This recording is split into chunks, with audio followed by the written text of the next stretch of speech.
yo soy Javier Martínez y soy voluntario y también afectado aquí en Cerebrum. Mi nombre es Juan Carlos Piana y soy un beneficiado de Cerebrum, que pertenecemos a una gran familia. Y lo más importante y lo más interesante es el objetivo fundamental que tiene Cerebrum, que es la visibilización y sobre todo conseguir que tengamos una autonomía para hacer nuestra vida más fácil.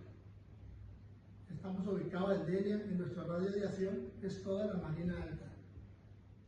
Y desde donde os hablamos es desde este local, cedido por el Ayuntamiento de Denia, y entre las muchas actividades que presta Cerebrum, podemos decir logopedia, estimulación cognitiva, rehabilitación neurológica, Natación. También cocinamos, este es nuestro rinconcito de cocina. Tenemos manualidades Y teatro. y Y es muy importante que sepáis cómo acceder o cómo acercaros a Cerebrum. Y lo puedes hacer a través de Instagram, y si conocéis a una persona afectada por daño cerebral, nuestras puertas están abiertas para todos. y también podéis hacerlo a través de nuestra página web, cerebrumdca.com.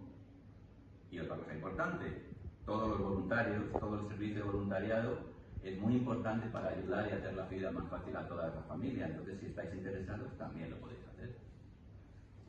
Stop.